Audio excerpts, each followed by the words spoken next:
Bonjour à tous, c'est Seiki, j'espère que vous allez très bien. Moi ça va super. Regardez-moi ce bureau, il peut monter, il peut descendre. Ça y est, c'est configuré. C'est magnifique gros, c'est... Ah, sur le cam, coucou. Aujourd'hui, on n'est pas là pour n'importe quoi puisqu'on est là pour le weekly recap numéro 4. C'est parti, c'est maintenant. Donc, nouveau cycle, cycle B. Enfin du développé couché, enfin du deadlift. Mais plus de squats. Ah bah faut savoir ce qu'on veut hein. Plus sérieusement, j'avais vraiment super hâte de passer sur ce cycle là. Au moment où je vous enregistre, le cycle touche à sa fin. J'ai la dernière séance cet après-midi. On est en retard mais ce cycle vraiment j'ai beaucoup aimé tous les exos. J'ai quand même hâte de retourner faire du squat. J'ai quand même hâte de retourner faire des fronts, des back levers. Et c'est un système qui marche très bien pour moi. Ah, la première semaine, j'arrive, je suis hypé et tout. Deuxième semaine, je me dis, ah putain, oh. Et de toute façon, vous allez le voir sur les performances. Donc, en premier exo, évidemment, on a du développé couché, du bench press en posé. Cette première semaine, ça a été quand même des plutôt bons PR. Hein. Des PR qui ont peut-être même pas été délogés. Attendez, je vais aller voir ça. Autant pour moi, je préviens déjà que ce PR a été délogé. Donc, on est sur une séance volume. Je m'échauffe, machin. Mais avant de faire mon set effectif, vu que c'est une séance volume où on va pouvoir mettre forcément moins de poids que sur une séance force, en dernière barre de chauffe, je me suis fait une barre plus lourde, qui reste quand même une barre facile, tu vois, mais qui me permet de me mettre en confiance pour la série qui arrive. J'ai fait mon lasso me passe 100 kg pour une rep, RPE saucisse. Les premiers sets effectifs ont été faits à 87,5 pour 8 reps, 80 kg pour 11 reps, toujours en posé, hein, c'est du bench posé, je fais plus vraiment de touch and go, sauf si vraiment j'arrive pas à PR sur le posé, mais pour l'instant c'est pas arrivé, donc... J'ai envie de dire, tant mieux.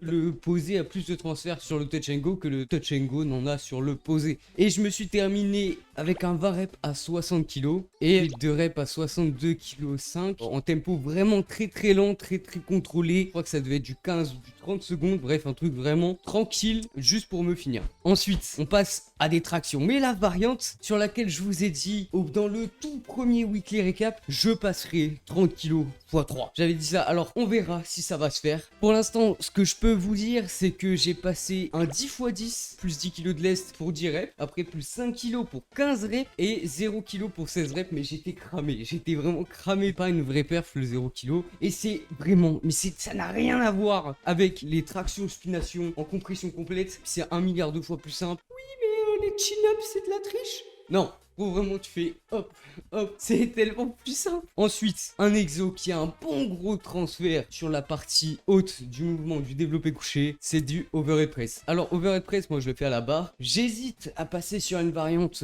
assis parce que tu auras plus de stabilité, donc plus de force, machin. Mais pour l'instant, je trouve ça rigolo aussi de le faire debout. Je commence à bien aimer l'exo, donc je vais pas toucher aux données. J'ai quand même fait un 40 kg pour 10 reps. Vous savez, on est en séance volume, il faut faire plein de reps. Donc deuxième set, 30 kg pour 17 reps. J'ai jamais fait autant de reps sur cet exo. Je pense que ça marche, hein, tout simplement parce que j'ai jamais fait d'aussi bonne perf sur cet exo là. Tant mieux. Mais pourquoi est-ce que je dis que c'est un bon transfert sur le développé couché? Tout simplement parce que ça engage deux muscles qui sont utilisés lors du développé couché. Au développé couché, vous avez les pectoraux, logique, les épaules et les triceps. Le overhead press, ça fait les épaules et les triceps. Et ça permet de travailler dans la partie, on va dire, d'ici à ici sur le bench, où il y a un peu plus d'épaules et un peu plus de triceps. Donc ça permet de renforcer cette position et vous serez toujours aussi fort que votre maillon le plus faible.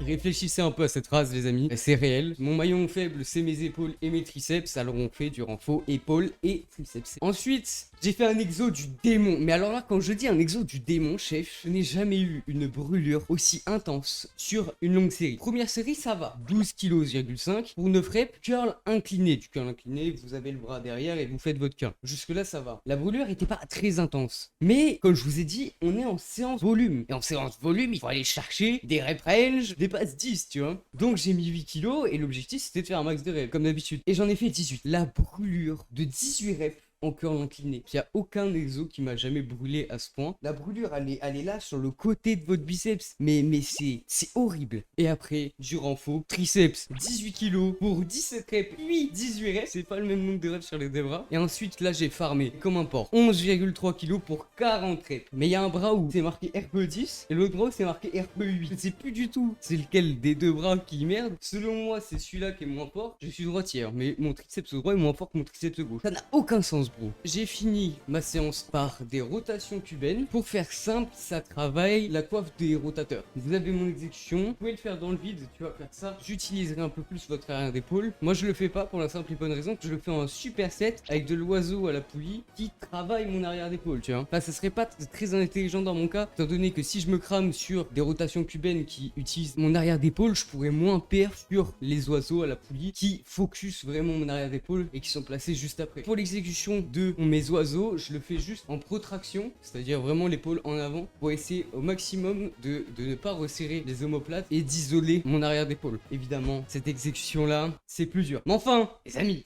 le upper volume est terminé, mais place au lower volume. Et là, il y a eu un problème assez étrange, même je saurais pas le définir en fait. Je m'échauffe tranquillement, 60, 100, 130, 150, 160, 170, même technique que sur le bench. Donc la 170 passe relativement bien et j'ai essayé de faire quelques ajustements techniques. J'ai changé l'orientation de mon regard, j'ai essayé de changer un petit peu comment j'ancre mes hanches, dans quelle position est mon dos. J'ai testé un peu plein de trucs. J'ai pas vraiment eu de gros game changer sur cette séance, mais je pense que je finirai par avoir un déclic, je finirai par avoir un putain de deadlift, mec, j'en peux plus. Mon squat il rapproche mon deadlift, ça fait peur. Je peux pas être un squat spécialiste, c'est nul. Donc, premier set effectif, 150 kilos, x 12 reps, x 12, 150 x 12. C'est insane, 150 x 12. Après, tu vois, il fallait que je fasse un deuxième set effectif. Du coup, je me suis dit, ok, je mets 20 kilos de moins et j'essaye d'aller chercher les 20 reps, tu vois, entre 15 et 20. Bon, je mets 130 kilos, c'est simple, c'est simple, c'est simple, c'est simple. Je fais 5, 10. Et à partir de la 12e rep, je commence à sentir qu'il y a un truc qui va pas, tu vois. Je commence à avoir mal à la tête. Ça m'est déjà arrivé plusieurs fois, tu vois. Ça passe relativement vite. Mais du coup, je continue ma série. 12, 13, 14. Ça s'intensifie vraiment. Je fais une 15e rep et je me dis, non, je peux pas m'arrêter là, gros. J'en voulais 20. Et je continue, tu vois. 16e rep. Je m'arrête là. Impossible d'en tirer plus. Genre, je voyais blanc puis noir. Genre, c'est très étrange. J'ai cru que j'étais en train de faire une crise d'épilepsie. Je savais pas, tu vois. J'étais juste pas bien. Je sais pas quoi dire de plus. J'ai pas pu faire tout le volume, tout le travail technique que j'aurais voulu faire.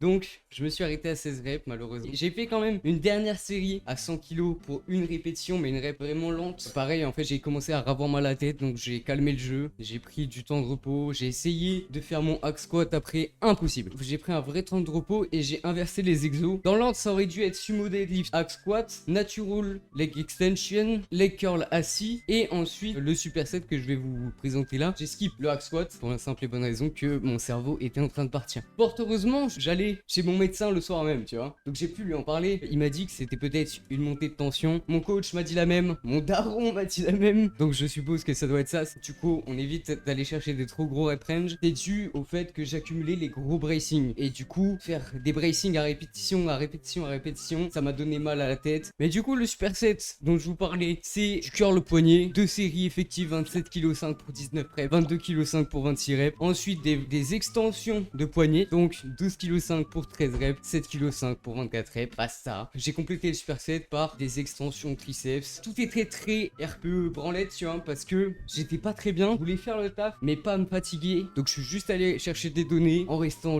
relativement bas sur le RPE. Et une fois que tout ça s'est passé, je me suis dit ok, je vais pouvoir faire quand même mes deux exos d'isolation et j'ai pu les faire. Natural leg extension moins 3 kg pour 13 reps, donc ça a vraiment bien bougé même sans le travailler, donc je suis content. Et moins 8 kg pour 26 reps. On peut voir que mon moins 8 kg, je l'ai fait passer de 13 à 26 reps sans travailler l'exo et le seated leg curl. Là j'avais aucune donnée, donc j'ai juste fait 27 kg pour 20 reps, 23 kg pour 25 reps. Très simple, très branlette, mais j'avais pas envie de avoir mal à la tête tout simplement. Mais bon, un dodo zizi dur après, et venez le upper. Lourd, voilà, parce qu'on aime tout ce qui est lourd ici. Et donc, je m'échauffe. Cette fois-ci, avant de faire mes sets effectifs, j'ai fait 2 holds. Un hold à 110 kg. Un hold, c'est quoi? C'est vous déraquez la barre et vous retenez la barre. Premier hold à 110 kg et un deuxième hold à 120. J'ai essayé un peu d'expérimenter avec ça aussi, parce que là, mon set effectif est à 97,5. Je vais pas mettre 100 kg, faire une rep et me dire, ok, c'est de la potentiation, tu vois. C'est pas assez écarté. J'expérimente un peu avec le partiel haut. Au pire, si ça ajoute que 1% sur ma séance, c'est déjà un 1% qu'il faut prendre. À l'issue de tous les workouts que je ferai, ce 1% se transformera sûrement en 50, 60, 70%. Je disais donc, mon premier set effectif, je l'ai fait à 97,5 kg et j'ai fait 4 reps. Ça n'est pas ce que je voulais au minimum en faire 5. Mais bon, c'était un jour sans, ça complète quand même un PR. C'est toujours bon à prendre. En deuxième set, j'ai fait un 91 kg. Mais pourquoi 91 kg? Tout simplement parce que ici, vous voyez qu'il y a un 90. Un 90 que je pensais, très honnêtement, en voyant la perf du 97,5, ne pas battre. Donc je me suis dit, ok, je mets 91 kg et comme ça, au moins, j'en fais 5. Tu vois, donc j'ai pris un poids de cheville, je l'ai mis au milieu et j'ai fait non pas 5 mais 6 reps. Oh là là, quelle masterclass encore, mais je suis trop fort les frères. Ça veut dire PR plus 1 kg et plus une rep monstrueux. Je suis fini avec des reps en tempo parce que j'avais encore cette impression de me faire plutôt écraser par la barre au niveau quand je descendais la barre et quand je faisais la pause.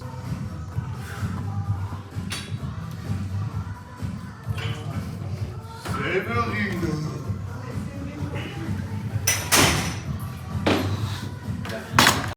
4 secondes de descente, 4 secondes de maintien et 0 secondes sur la montée. J'ai fait 4 reps à 80 kg. Voilà, travail technique basique. Ensuite, place aux tractions, street lifting. Trop facile. Donc j'ai fait mon premier set effectif 20 kg pour 4 reps facile, 15 kg pour 7 reps easy. Et j'ai fini cette séance par du travail technique pareil, des pauses de 5 secondes en haut du mouvement et j'ai fait 0 kg pour 5 reps. Voilà, comme je vous ai dit, cette variante est 1000 fois plus simple. Le 20 kg en traction en compression complète, mais c'est mon 1RM. Non, en vrai j'abuse, c'est mon 2RM. Mais quand même, tu vois. Ensuite, overhead.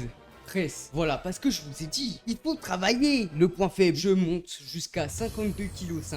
52,5 kg de reps. Et putain, la première rep, mon pote.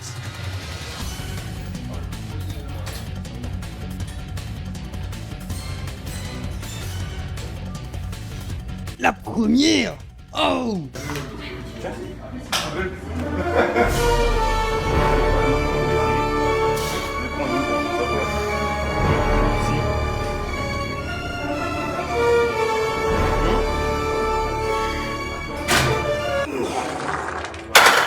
Et c'est pour ça, et ça n'a pas de sens de s'entraîner au RPE. Typiquement sur cette série-là, j'aurais marqué RPE 10, j'aurais fait ma rep, jamais j'aurais tenté d'en faire une deuxième derrière, tu vois. Alors que la deuxième, elle est passée. Deuxième set, 45 kg pour cette rep. On arrive à un truc plutôt marrant. Curl, incliné, et là, il faut aller taper du lourd. Et moi, vous savez très bien que j'aime bien faire peur aux gens autour de moi, et j'aime bien surtout les ARM, ça me fait très rire. Donc là, j'ai directement tenté un ARM. Comment ça, est-ce que je pensais en faire plus que une? Comment ça, je m'attendais à en faire 3-4? Non, c'était pour tester mon ARM, ok?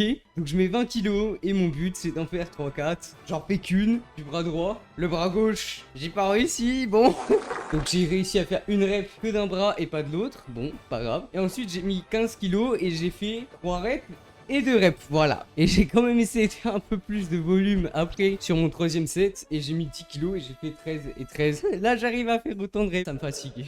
Extension triceps, 27 kg pour 4. Et là y a pas de problème, hein. 27 kg pour 4 pour 4, 25 kg 3 pour 7 pour 7. Y a zéro problème. Et vous vous souvenez, le super set de la santé des épaules, rotation cubaine, oiseau à la poulie. J'ai pulvérisé les stats par contre. Ça brûle, c'est horrible, mais faut le faire, tu vois. Rien que pour la santé. Mais enfin, les amis, vous savez, il n'y a pas eu que des séances classiques. Là, je vous ai partagé des séances vraiment classiques. En dernière séance de cette semaine-là, il y a une séance toute particulière. Parce que, déjà, j'ai fait un hors-prog, c'est-à-dire que ça n'était pas une séance bas du corps. Mais aussi et surtout, c'était une séance assez particulière parce que on est allé s'entraîner sur du calibré. Et vous savez, quand on va s'entraîner sur du calibré, c'est le moment de faire un putain de SBD. Et je dis on parce que j'étais pas tout seul pour une fois. Je suis déjà allé m'entraîner 2 fois sur du calibré. Mais là, c'était entre potes. Donc évidemment j'ai vlogué tout ça. Et j'ai envie de dire, je vais pas vous dévoiler les perfs. Je vais vous laisser regarder le vlog qui va arriver. Je préviens juste qu'il y aura pas trop de montage si vous voulez qu'il sorte à l'heure. Donc rendez-vous à ce moment-là pour la sortie du vlog. C'était Saiki. Et moi je vous dis